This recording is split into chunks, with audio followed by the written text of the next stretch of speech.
What is up everyone, how's it going? Hope you're keeping well and welcome back to another video on my YouTube channel. The international break is finally over. It's great to be back. I've had my rest, I've had time to recharge. I also got the chance to go over to Old Trafford for the United vs Luton game a couple of weeks ago. Shock horror, United are still pretty awful, but at least we got the 3 points when I was over there. We're currently getting into the silly season at the moment with 8 deadlines over the next 35 days. So that's an average of 1 deadline every 4 days. So this is a very important part of the season for every managers and it's make or break. So we need to get the next couple of weeks right.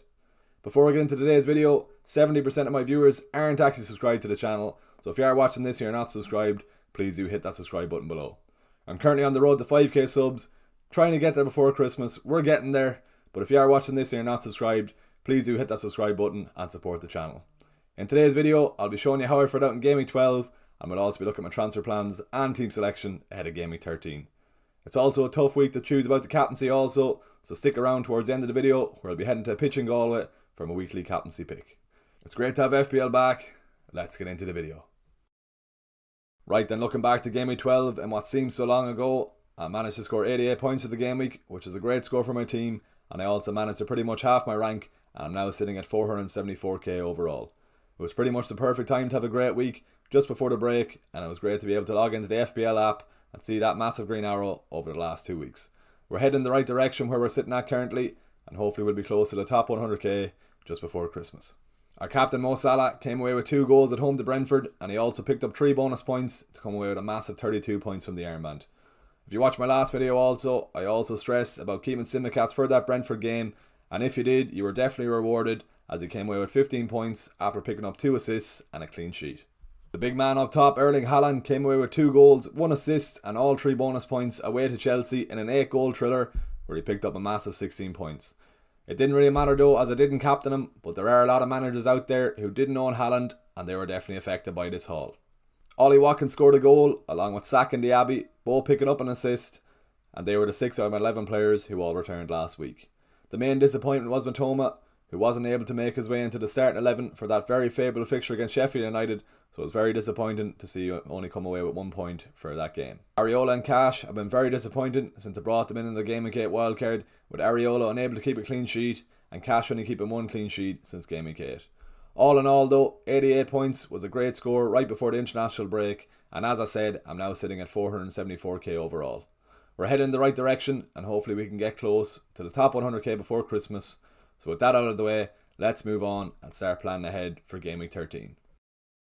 So before I get into my own Game Week 13 team selection, let's have a look at the clean sheet odds ahead of the weekend's games. So with all the big teams pretty much playing each other this weekend, clean sheets are going to be hard to come by, but Arsenal are ranked first for the chance of a clean sheet with their away fixture against Brentford. Crystal Palace are just behind them in second place with their away fixture against Luton, so it's good news for my own team with Guehi in my starting 11. What's interesting to note is Man City ranked 4th for the chance of a clean sheet and Liverpool are ranked bottom, so the bookies are heavily favoured towards City with their home fixture in the early kickoff. Moving on then to predicted points, Erling Haaland leads the way with a predicted point score of 7.2 points ahead of Game Week 13. I'm expecting there to be goals in the early kickoff on Saturday, so hopefully Erling Haaland can be amongst the returns. It's also good news looking at the top 10 as 5 of my players all make the top 10 in Haaland, Salah, Saka, Son and Ollie Watkins, so hopefully I can see some returns over the course of Game Week 13. So I get a lot of questions every week between Instagram and Twitter, and these 5 questions on screen here are the most common questions I've been asked throughout the course of the week ahead of the Game Week 13 deadline, so let's get answering them. So the first question is keeper sell Matoma, and at the start of the week it was announced that he was expected to miss the Forest game after picking up an injury while on international duty. Since then though, Brighton released a video that he was in training today, so if you do have Matoma in your team, I'd recommend keeping him for now, or at least wait until the Zerbi's press conference tomorrow for more news on whether or not he'll be fit for the weekend. Unfortunately, I made an early transfer that I'll speak about later on in the video, so I myself have got rid of Matoma, so hopefully he doesn't go too mad against Forest at the weekend. We're still not sure on the timeline or how serious Bowen's injury is after he picked up an injury to his knee away with England on international duty. It doesn't sound great for Bowen though, as it was reported he's got some fluid around his knee, and with the games coming thick and fast over this festive period, even a short-term injury could mean he could miss the next couple of FPL game weeks. If you are in the market for a Bowen replacement, I'd probably look towards Bryan Mbeumo.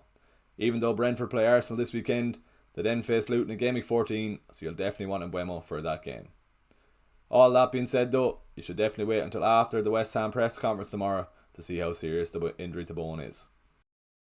With Dan Burn set to be sidelined until January, and if you are in the market for a defender, I'd definitely try and prioritise getting Saliba into your team as a nailed Arsenal centre back, and Arsenal have a nice run of fixtures over the next couple of game weeks which should see some clean sheet potential.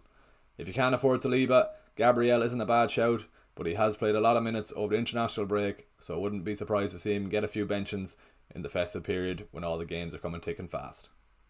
If you can't afford Gabriel then, or Saliba, I'd recommend then shifting your focus towards a Palace defender in Guehi or Mitchell, as Palace have some decent fixtures over the next couple of game weeks which could also see some clean sheets for them. Transferring in Bryan Mbeumo is going to be a very popular move amongst FPL managers, especially with that home fixture for Brentford in Game Week 14 against Luton. Diaby to Mbeumo in Game Week 14 is going to be a popular move, especially with Villa facing Arsenal and City in Game Week 15 and Game Week 16. There's nothing wrong with getting Mbeumo in this week, even though he does play Arsenal at home, but I wouldn't be expecting any returns from this week.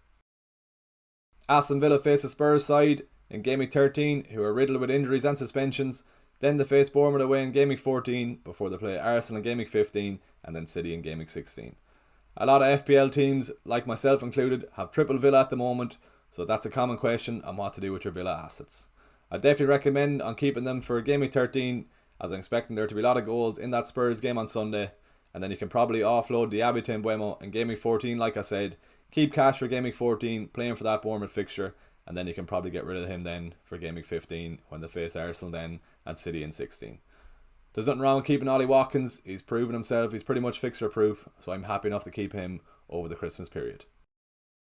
So looking at my team for Game Week 13, with Matt Turner now the number choice 2 goalkeeper for Forest, I've no other option but to play Areola. He's up against Burnley away in Game Week 13, so hopefully he can come away with a clean sheet, with West Ham ranked 4th for the chance of a clean sheet this weekend. He's been a very disappointing own since I brought him in on the wildcard in Game Week 8, with only 1 clean sheet for West Ham all season, but unfortunately I didn't even own him when he got that clean sheet. Let's hope for some returns this weekend anyway, and with that Bourne pick out of the way, let's get on to the defence. Moving on to my defence isn't in great shape at the moment, with Tsimikas away to City and Cash away to Spurs, so I'm not expecting any clean sheets from my defensive duo. Guehi is up against Luton though, and Palace are ranked 2nd for the chance of a clean sheet, so he's my best shout for the chance of a clean sheet. I do have 2 free transfers to use, and I'm looking to use one of them on my defence, but we'll chat about that later on in the video as my defence needs some sorting. That's the defence for now though, let's move on to the midfield. So moving on to the midfield, it could be a difficult game week for the returns, starting off with Salah away to City in the early kick-off on Saturday, and as we said earlier on, City are ranked 4th for the chance of a clean sheet, so this could definitely affect Salah's output. I am expecting Liverpool to score, as I do think there'll be plenty of goals on Saturday afternoon, so hopefully Salah can get involved. Toma was an injured out during the week, but he's since returned to training for Brighton today, so he is expected to play the game at the weekend, but we need to wait for the Zerbi's press conference tomorrow for more concrete news on whether or not he'll be fit to play the weekend. Saka is up against Brentford on Saturday evening, and with Arsenal the only team in the top 5 not to be playing another team in the top 5, Saka is my only real main chance of a midfielder haul, so hopefully he can get some returns Saturday evening. Moving on to the early kick-off then on Sunday, Son is up against Diaby as Villa face Spurs, so 2 players in the one game might affect my attacking output, but like the City and Liverpool game on Saturday, I'm expecting there to be goals as Spurs have a lot of injuries and Villa are pretty shaky in defence at the moment. As I said earlier, I have 2 free transfers to use, and I'm probably looking to get rid of one of my midfielders, but we'll chat about that later on in the video. That's the midfielder spots for now. Let's move on to the 2 strikers. Erling Haaland and Ollie Watkins complete my starting 11, with Ollie Watkins away to Spurs on Sunday and Erling Haaland up against Liverpool in the early kick-off on Saturday. 2 difficult fixtures for my 2 main strikers, but the 2 of them are in good form at the moment, so I will be expecting some returns from my 2 strikers. That's my starting 11 for now. Let's have a look at my transfer plans, and I have 2 free transfers to use, so let's see how I'm going to use them. So looking at my transfer plans for Game Week 13, I've already pressed the button, I've taken out Matoma, I've taken out Dan Burn, and I've brought in Cole Palmer and Saliba. As you saw there, my defence is very light for the weekend's games with Tsimikas up against City, so I needed to bring in some defensive cover, and that's why I've gone for Saliba. Arsenal have a nice run of fixtures over the next couple of game weeks, which should see some clean sheets for them. Saliba is also the most nailed on Arsenal asset, so that's why I've gone for him over Gabriel. Cole Palmer is probably one of the best value assets in the game at the moment, price of 5.2 million, and with him being on penalties for Chelsea, I can't pass up that value anymore. He's also returned in 5 of his last 6 games, and he's also shown he's pretty much fixture proof, having got an assist against Arsenal, a double-digit haul against Spurs, and scoring from the spot against City. Going Palmer in for Matoma also means I can afford Mbeumo in for Diaby next week when I really wanted Mbeumo for that Luton fixture. Bringing in Saliba and Palmer definitely strengthens the team ahead of the weekend's games, and with a lot of injuries for Newcastle, I'll be hoping Palmer can get on the score sheet. Let's head now to a pitch in County Galway, and let's see who I'll be captaining ahead of the Game Week 13 deadline. Haaland for the Airman. Yeah, with the home fixture for Haaland and the fact I think there'll be a lot of goals in that game, Haaland gets the armband, so hopefully he can come away with a haul. If you've made it to the end of the video, please give it a like, drop a comment below, and subscribe to the channel if you haven't already. Let's hit a like goal of 60 likes on this video. If you are still watching this video and you're not still subscribed, please do hit that subscribe button. I'm currently on the road to 5k subs, trying to get there before Christmas. Have a wee bit of work to do yet, so I'd really appreciate your support if you haven't already subbed. I'll be back streaming then on Saturday morning, right before the deadline, so I'll see you all then. There you have it. There's how I'm lining up ahead of Game Week 13. Best of luck for the week. I'll see you in the next video.